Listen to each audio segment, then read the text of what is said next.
Alexandra Henrion-Côte, bonjour. Merci d'accepter cette interview pour le magazine Nexus. Alors, vous êtes généticienne et ancienne directrice de recherche à l'INSERM. Vous avez publié dans les domaines suivants, sur l'épigénétique, la formation de la mémoire à long terme, les maladies respiratoires et du foie de l'enfant, la recherche sur le génome du vivant et des virus. Vous êtes spécialiste de l'ARN et on verra pourquoi c'est important. Vous avez fondé l'Institut de recherche Simplissima qui vise à répondre à des problèmes de santé publique. Donc vous avez un parcours très qualifié pour pouvoir apprécier la gestion de la crise du coronavirus et puis les contours de cette épidémie. Première question pour comprendre un petit peu votre milieu. Comment fait-on pour être chercheur en France et directeur de recherche à l'INSERM?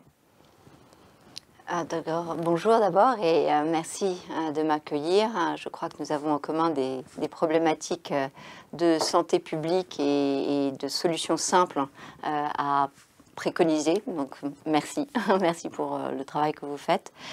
Pour devenir chercheur, déjà il faut une passion à la base, parce qu'en fait c'est un long parcours et qui, lorsque c'est chercheur dans le domaine académique, c'est-à-dire public, en l'occurrence ça a été de passer un concours national, le concours national de l'INSERM pour devenir chargé de recherche.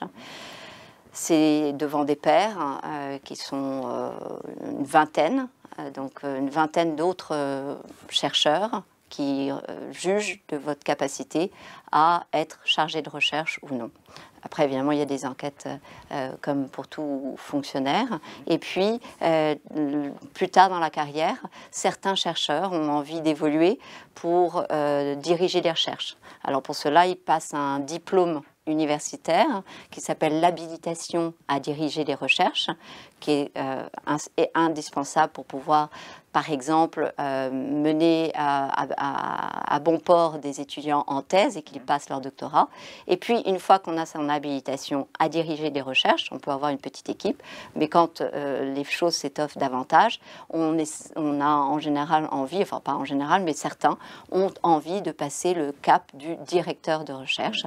Et là, à nouveau, on se retrouve dans un concours qui est assez intéressant parce qu'on est mis en concurrence avec des chercheurs du monde entier. C'est-à-dire, par exemple, lorsque j'ai passé le concours de directeur de recherche, il y avait des Italiens qui étaient intéressés d'avoir une position statutaire et donc qui passaient aussi le concours de directeur de recherche. Et puis voilà. C'est le plus haut grade pour un chercheur. Du coup, c'est absolument, après directeur de recherche, il y a plus rien. Il y a des échelons, mais des échelons académiques, enfin des échelons administratifs, pardon. D'accord. Alors, dans une interview donnée à Sciences et Santé en septembre 2013, vous avez déclaré, après avoir remporté le prix Eisenhower Fellowship, je préfère agir plutôt que d'attendre d'être en difficulté. Alors, la seconde question, c'est pourquoi avez-vous décidé d'agir dans cette crise sanitaire?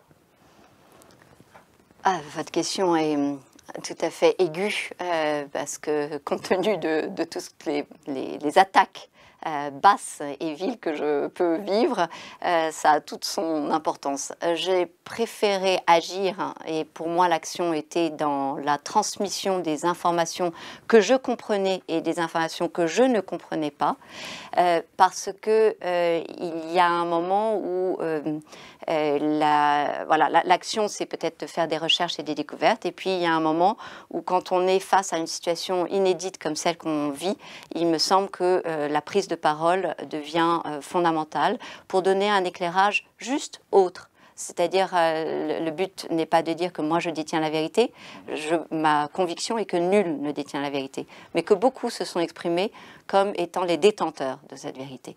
Alors, qu'est-ce qui a été l'élément déclencheur qui vous a fait sortir de votre posture? D'ici jusque-là, on ne vous connaissait pas en France. Qu'est-ce qui vous a fait décider d'agir et de nous apporter un point de vue tout à fait différent de celui que l'on a? La notion d'injustice est pour moi un moteur dans la vie, c'est-à-dire qu'effectivement, si j'ai choisi d'être chercheur et non pas médecin, c'est parce que j'avais cette espèce de conviction que quand on était chercheur, on apportait des solutions à beaucoup et que finalement, face à cette injustice qu'on voyait, qui est la maladie, par exemple, eh bien, il est pour moi fondamental de me mettre en action et d'essayer de participer à limiter cette injustice. Donc, dans le cas présent, alors, dans mon passé, j'ai toujours considéré que ma seule communauté d'expression, c'était la communauté scientifique. Et donc, j'allais dans la cave, comme je disais, et c'est toujours ce que je fais du reste. Je vais dans la cave, c'est-à-dire dans le laboratoire. Là, on travaille avec mon équipe. Alors, dans le temps, je travaillais seule. Après, je travaillais en équipe. Et j'engrange des résultats. Et une fois qu'on a engrangé des résultats, il donne un paquet de faisceaux de compréhension. Et là, il s'agit de sortir et de communiquer et de partager ce qu'on a compris. Et l'injustice, quand elle s'accumule un petit peu trop, elle me fait aussi sortir. Donc en fait, il y a l'accumulation de connaissances et puis une accumulation d'injustice. Et l'accumulation d'injustice, historiquement, c'est en 2011 que j'ai commencé à véritablement prendre la parole. C'était sur la question de l'embryon humain qu'on pensait, que la loi de bioéthique proposait de traiter comme un matériau de laboratoire. Et donc, sans aucune autre conviction que éthique, humaniste, nous avons été des centaines de signataires sur une pétition que j'ai fait circuler et qui permettait de dire que non, pour un certain nombre de scientifiques et de médecins, ce n'est pas le cas. Dans le cas de l'injustice Covid, il y a une injustice de traitement avec une injustice d'état de compréhension de la population, qui est pour moi, encore une fois, insupportable. Et donc, j'étais pas dans l'état d'avoir envie de prendre la parole, mais là, j'ai été véritablement sollicitée par un certain nombre de personnes qui m'ont dit « il faut absolument que tu partages ce que tu comprends, parce que nous sommes dans un noir absolu ». C'est pour ça que j'ai pris la parole assez tôt par rapport à plein de collègues. Mais